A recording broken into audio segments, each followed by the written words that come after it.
말씀 위해서 기도하겠습니다. 사랑과 은혜가 풍성하신 하나님 아버지, 하나님을 예배합니다. 하나님을 찬양합니다. 그리고 이제 하나님의 그 말씀을 듣기 원합니다.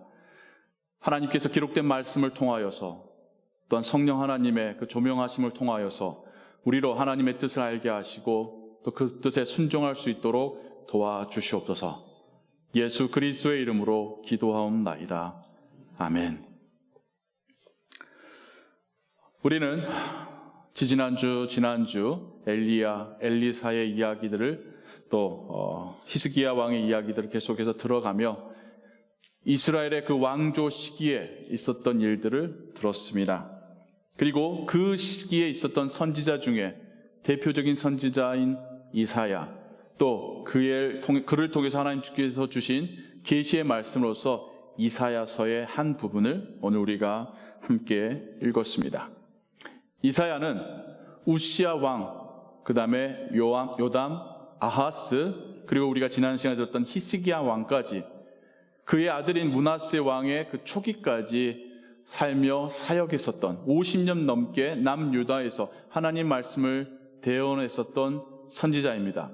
또 그의 기록인, 하나님께서 그에게 주신 그 말씀의 기록인 이사야서는 그 어떤 선지서들보다 장대한 분량을 갖고 있고 또 모든 선지서들의 일종의 모범과 같은 그런 내용과 구조를 가지고 있기에 선지서들 중에 대선지서 중에서도 가장 앞에 비치해 있습니다.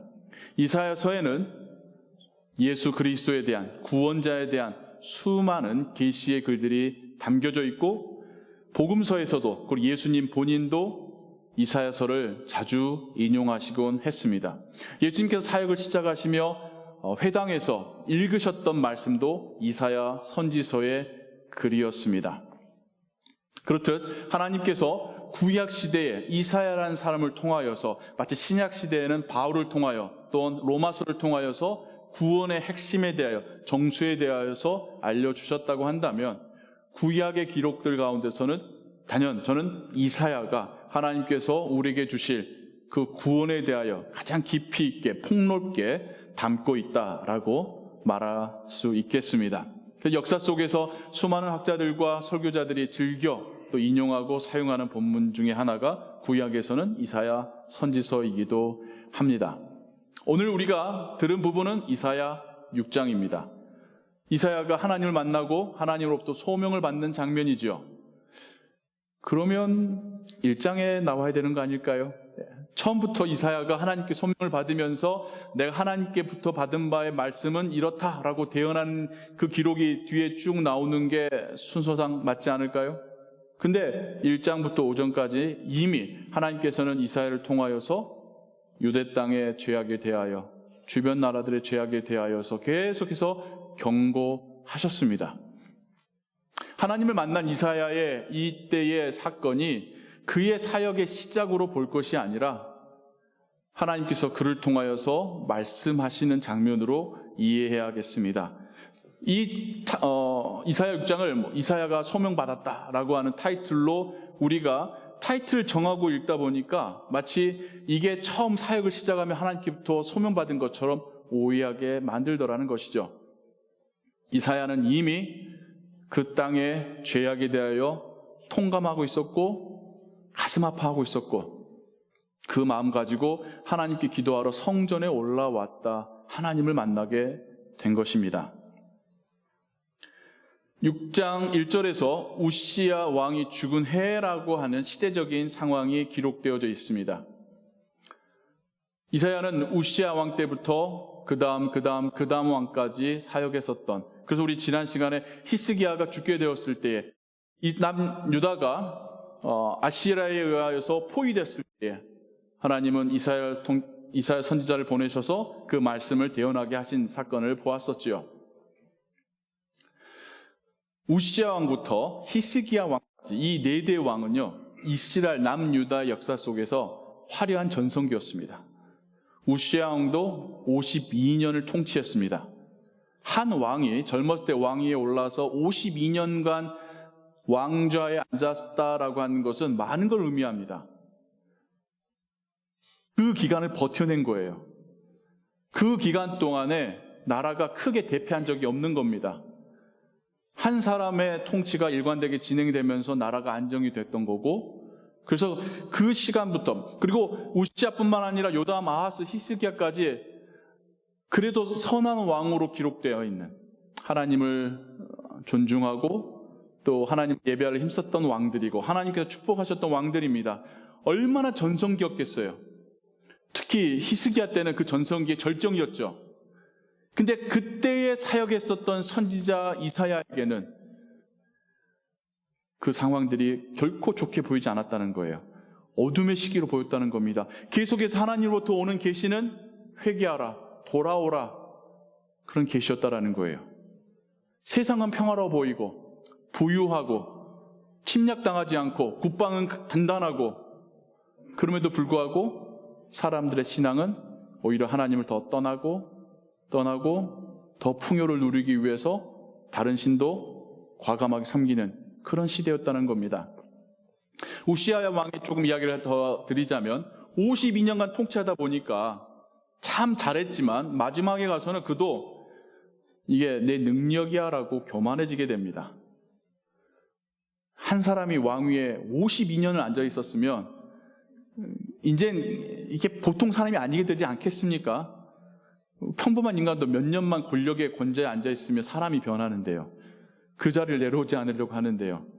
자기는 무소불위고 자기는 어떤 잘못을 저질러도 면제받는다고 생각하는 게 인간의 얄팍한 생각인데요. 52년간 왕자에 있었으니 그도 제사장이 할 일을 자신이 함부로 성물을 만졌다가 그 자리에서 문두병에 걸리고 바로 그 자리에서 왕자에서 쫓겨나서 죽을 때까지 별궁에서 지내다가 심지어 죽은 이후에도 선조 왕들의 무덤에 안치되는 것이 아니라 별도로 무덤에 안치되는 그런 일을 겪게 됩니다. 리더가 그러듯이 그 땅에 그 시대의 국민들도 결국 하나님을 조금씩 멀어져 갔던 것입니다. 이때에 이사야가 하나님을 만나는데 그 장면이 장관으로 묘사가 되죠. 성전에 들어가서 기도하던 중에 하나님의 현현, 나타나심을 경험하게 됩니다. 이 본능적으로도 알게 돼요. 근데 성경이 재밌게 어떻게 기록했냐면 높은 곳에 하나님의 보좌가 계시고 거기에 하나님 앉아 계시고 그 주변에 천사들이 하나님께 영광 돌리고 있고 찬양하고 있는 성전은 그 옷자락으로 가득하더라. 그가 있는 그 성전은 하나님의 저 보좌에서 흘러내리는 옷자락 정도임에도 불구하고 성전 터가 흔들릴 정도로, 성전이 연기로 가득할 정도로 아주 장관을 이루고 있었습니다. 천사들마저도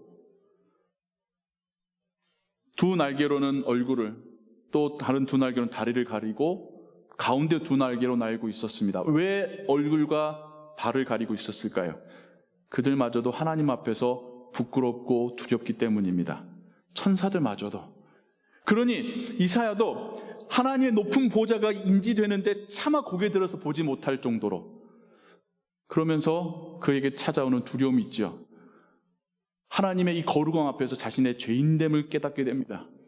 그동안 자신이 말했었던 하나님의 뜻인 것 같아서 막 선포하고 다녔었던, 이스라엘 민족을 향하여서 죄 짓는다 막 선포했었던 그 입술마저도 하나님 앞에서 죄스럽게 느껴집니다. 천사가 내려와 제단에 핀 솥을 가지고 그 입을 지짐으로 너의 입술의 죄가 용서받았다고 선언을 해주지요. 그리고 그가 하나님의 음성을 듣습니다. 하나님의 탄식하는 음성을 듣습니다. 실망스러운 음성을 듣습니다. 누가 우리를 위하여 갈꼬? 누가 우리가 누구를 보낼꼬? 누가 우리를 위해서 가서 우리의 말을 전할꼬? 이사야가 정말 황홀견 속에 있었던 이사야가 이 상황도 인지 못할 때 저요 제가 여기 있습니다. 저를 보내십시오. 제가 가서 하나님 말씀을 전하겠습니다. 그리고 듣게 된 하나님의 메시지는 나서라. 가서 말해도 사람들이 듣지도 않을 거고 하나님의 능력이 나타나도 봐도 못 본 채 할 거야. 그 안에는 그들을 향한 하나님의 심판의 의도가 담겨져 있었습니다. 오히려 하나님이 이렇게까지 말씀하셔요. 그래, 가서 말해봐. 그래서 더더욱 그들의 귀가 닫히고 눈이 닫히게 해버려. 그래서 내가 심판의 이 뜻을 되돌리지 않도록. 숱하게 역사 속에서 하나님께서 심판을 결심하셨지만 얄팍하게나마 회개하면 다시 하나님이 용서하시고 다시 기다려주시고 다시 연장하셨던 그것이 이제는 더 이상 반복되지 않도록 아예 그들이 귀를 닫고 눈을 닫은 그런 상황이 올 때까지 내 메시지를 전하거라. 이사야가 하나님께 다시 한번 묻지요. 어느 때까지입니까? 언제까지입니까? 여기는 두 가지 의미가 담겨져 있어요. 언제까지 이 사람들이 이렇게 하나님 말씀 안 듣고 살아계신 하나님의 이 나타나심을 보고도 못 본 채 하겠습니까? 또한 또 하나의 의미는 그 하나님의 심판이 언제까지 진행되어져서 언제 우리를 용서하시겠습니까? 하나님의 대답은 그 도시가 황폐해지고 집들이 들과 밭이 망가지고 불타서 남겨진 사람이 없을 때까지니라 완전한 심판을 선언하십니다. 와, 이 말씀을 들을 때 이사야 마음은 어땠을까요? 하나님께서 완전한 심판을 선언하고 계시는데요. 그런데 하나님이, 그 인자하신 하나님이 여기에도 소망의 불씨를 남겨놓으시죠. 그럼에도 불구하고 내가 10분의 1은 남겨놓으리라. 나무가 잘려서 밑둥만 남아도 되듯이 내가 그 밑둥 같은 사람들을 거룩한 씨앗으로 그루터기로 이 땅에 남겨놓으리라. 하나님께서 남겨놓으신다라고 하는 그 사람들이 역사 속에서는 1차적으로는 바벨론 포로 시기에 남겨졌던 그 사람들일 수도 있고 혹은 다시 되돌아와 다시 한번 성전과 성벽을 쌓는 사람들일 수도 있고 아니면 또 하나님께서 보내실 메시아와 메시아로 인하여 훈련받고 부름받은 제자들 혹은 그 다음에 올 교회 세대이겠죠. 하나님의 심판은 분명히 임한다 약속하셨고 약속대로 이루어졌습니다. 그런데 하나님께서 이스라엘 민족을 아주 버리시지 않은 이유가 그들을 통해서 메시아를 보내시겠다라고 하는 약속 때문입니다. 모든 이스라엘 사람들을 다 멸하신다면 하나님의 약속대로 아담과 아브라함과 다윗의 후손으로 메시아가 오실 수 없지 않습니까? 하나님은 그 약속 지키시기 위해서라도 그루터기를 밑둥을 남겨 놓으시겠다라고 말씀하시는 것입니다. 이 그루터기가 영어로 하자면 스텀프, S-U-T-S-T-U-M-P, 스텀프입니다. 그런데 신약에 보면 걸리는 돌, 걸림돌이라는 단어의 영어는 스텀블링 블락입니다. B와 P로 다르는데 영어 사전을 찾아보니까요, 두 개가 어근이 같다라는 거예요. 나무가 밑둥이 잘려서 살짝 올라와 있으면 사람들이 가다가 발 걸려서 넘어지잖아요. 그 잘려진 밑둥이 사람들을 걸려 넘어지게 하기 때문에 스텀프나 스텀블링 블락이나 같은 어원에서 같은 의미를 가지고 있습니다. 이사야가 앞으로 할 일도 그런 일이잖아요. 하나님의 메시지를 풍요의 시대를 살고 있고 번영의 시대와 평안의 시대를 살고 있는 사람들에게 종교적인 죄에 대하여서 선포함으로 인하여서 사람들이 걸려 넘어지게끔 하는 것, 사역이 이사야의 사역이었지 않습니까? 그리고 예수님께서도 복음을 걸림돌이라고 말씀하십니다. 믿지 않는 자들에게는 걸려 넘어지게 하는 걸림돌이라고 말씀하셨습니다. 하지만 동시에 믿는 자들에게는 그들을 지탱해주는 디딤돌이 되는 것이죠. 하나님께서는 그때에도 남겨진 자들을 통하여서 엘리야 선지자에게 말씀하셨던 것처럼 바알에게 무릎 꿇지 않은 7,000명처럼 엘리사를 통하여서 보여주셨던 사회에서 소외되고 버림받은 이들을 통하여서 구원의 소식이 전해지는 것처럼 그루터기를 거룩한 씨앗을 남기셔서 하나님의 복음이, 하나님께서 주셨던 그 구원의 약속이 끝끝내 이루어지게 하시겠다는 겁니다. 그리고 오늘날 우리가 그 그루터기일 줄로 믿습니다. 미국에 사시니까 아마 그런 걸 보신 적도 있고 경험하신 적도 있으실 거예요. 집 바로 옆에 처음엔 조그만 나무를 심어놨는데 이게 점점 크다 보니까 나무보다 그 밑에 뿌리는 훨씬 더 크고 부피가 큰 거 여러분 아시죠? 점점 이 뿌리가 굵어지고 길어지더니 집의 벽을 밀어 올리면서 갈라지게 하는 때가 있습니다. 그럼 어떻게 하죠? 나무를 밑둥에 잘라버려야 돼요. 그러면 더 이상 광합성 작용과 위 부분이 커지 못하니까 뿌리가 말라 죽게 됩니다. 근데 제가 또 재밌는 경험을 한번 했어요. 저번에 사역했던 교회에서 도로에서 교회 주차장으로 오는 한 50m 정도 되는 드라이브웨이에 도그드 추리가 여러 그루 한 7그루가 심어져 있습니다. 도그드 추리 뭔지 아세요? 봄 되면 잎이 나기 전에 꽃이 피는 나무입니다. 그래서 온 나무가 흰색 꽃으로 뒤덮여요. 벚꽃보다는 조금 큰데 너무 이뻐요. 그리고 이 꽃이 다 떨어져야지 이제 잎이 나는 꽃인데요. 이게 이제 오래되니까 줄기가 푸석푸석 하더라고요. 그러다가 겨울철에 갑자기 이제 아이스storm이 왔을 때 이 나무 가지들이 또 잎이 다 떨어지지 않았는데 얼음으로 코팅이 되니까 무거워가지고 메인 브랜치가 부러진 적이 한 번 있습니다.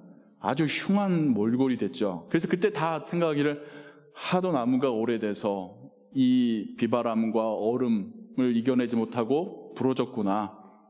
그래서 지상에서 한 1m 되는 정도로 해서 다 잘라버렸습니다. 근데 웬걸요? 그 다음에 싹이 나더라고요. 3년 후가 되니까 보통 나무의 크기로 아주 무성하게 자라는 걸 보았습니다. 근데 이때의 줄기는 결코 푸석푸석하거나 오래되지 않았어요. 생생합니다. 그래서 꽃도 이파리도 쉽게 떨어지지도 않고 겨울에 무슨 비바람이 와도 아주 굳굳하게 버티고 있더라고요. 완전히 새로운 나무가 돼버린 거예요. 오늘 하나님께서 이사야 선지자에게 주신 그 구루터기가 그런 구루터기지 않겠습니까? 위에 잘라냈다고, 겉으로 보이는 모습 잘라냈다고 뿌리까지 말라버리는 구루터기가 아니라 위가 잘라져도 뿌리가 살아있기 때문에 새싹이 나서 다시 생생하게 부활하는 그런 나무의 구루터기일 줄로 믿습니다. 오늘날 우리가 살아가는 시대 가운데 우리의 믿음이, 교회의 모습들이 참 이와 같습니다. 현실적으로도 그렇고 많은 분들이 염려해요. 10년 뒤에, 20년 뒤에는 교회가 어떻게 될지 모르겠어요. 지금 이 추세라고 하면 그때는 정말 말라 비틀어질 것 같아요. 많은 분들이 실제로 염려하십니다. 살아있는 나무라면, 뿌리가 살아있다면 그루터기로 잘려진다 할지라도 새싹이 날 줄로 믿습니다. 아무리 겉은 화려하고 크고 멋져 보일지라도 뿌리가 힘이 없으면 잘려졌을 때에 함께 썩어서 사라지게 될 줄로 또한 압니다. 우리의 생명력은 겉으로 보이는 데 있지 않습니다. 우리의 믿음의 뿌리에 있습니다. 우리의 믿음의 뿌리가 살아있다면 하나님은 우리를 다시 생장해서 아름다운 꽃과 열매와 이파리를 맺히는 나무가 되게 하실 줄로 믿습니다. 제가 얼마 전에 본 영상 중에 굉장히 좋은 인사이트에 그걸 본 게 있어서 여러분들과 나눕니다. 미국의 탑 3나 될까요? 그 기업 중에 하나가 아마존이죠. 아마존의 CEO가 잭 베조스가 방송에서 인터뷰를 하면서 이런 말을 하더라고요. 많은 사람들이 자신에게 10년 뒤에는 우리 사회가, 우리 경제가 혹은 당신의 기업이 어떻게 변해 있을 것 같습니까? 우리는 어떤 변화를 예측하고 대책을 마련해야겠습니까? 라는 질문들을 많이 한다는 거예요. 이 사람이 나도 잘 모르겠다라고, 워낙 미래가 지금 현재도 예측 불가능하게 바뀌어가기 때문에 나도 모르겠다는 거예요. 근데 이 사람이 그런데 나는 그런 질문을 받을 때마다 이런 질문을 다시 역으로 하게 됩니다. 10년 뒤에 뭐가 변했을지에 대한 질문이 아니라 10년 뒤에도 바뀌지 않을 것은 무엇일까라는 질문을 합니다. 그 사람 말이 이제 기업에 관련된 거니까요. 10년 뒤에도 사람들은 싼 가격에 빨리 배송받기를 원하겠죠. 무슨 말이냐? 10년 뒤에 이 사회가 어떻게 바뀔 것을 미리 예측해서 우리가 막 어떻게 바뀌어야겠다는 것보다 더 중요한 것은 10년 뒤에도 바뀌지 않을 그 핵심을 지켜나가는 것이라는 거죠. 그 이야기를 듣는데 역시 다르구나. 그래서 교회를 한번 생각을 해봤어요. 교회가 이 시대 가운데 많은 변화들을 부침을 겪고 있습니다. 10년 뒤에 우리가 어떻게 될 것인가? 10년 뒤를 위해서 영어 사역을 키워야 됩니다. 10년 뒤를 위해서 우리가 선교적으로 이렇게 바뀌어야 됩니다. 외형을 줄여야 됩니다. 근데 우리도 질문을 바꿔야 되지 않을까 싶어요. 10년 뒤에도 바뀌지 않을 좋은 교회의 표준은 무엇일까? 10년 뒤에도 사람들이 똑같이 우리도 그 어떤 사람들도 이 교회가 좋은 교회야, 이 교회가 살아있는 교회라고 느낄 수 있는 기준은 무엇일 거냐는 거죠. 그게 뿌리가 썩어 죽게 되는 그루터기가 아닌 살아있는 뿌리로 인해서 다시 꽃을 피울 수 있는 그루터기이겠죠. 지금도 그때도 우리는 하나님에 대한 순수한 믿음을 지키는 교회, 사람들 사이에서 진정으로 화목하여 그리스도의 사랑을 실천하는 교회, 말로만이 아니라 삶으로 복음을 증거하는 교회를 살아있는 교회, 좋은 교회라고 여길 겁니다. 내가 못 갈지라도 내 자녀라도 그 교회를 다니길 바랄 것이고, 그 교회만큼은 세상에 흔들리거나 변질되지 않기를 바랄 것입니다. 외형이 중요한 것이 아니라 정말 뿌리가 살아있는지, 믿음이 살아있는지, 복음을 따라 살아가고 있는지가 더 중요합니다. 그러한 교회를 하나님께서 그루터기로 사용하실 줄을 믿습니다. 이사야 시대에는 오실 메시아를 기다리는 그루터기였다고 한다면, 이젠 우리는 다시 오실 메시아를 기다리는 그루터기입니다.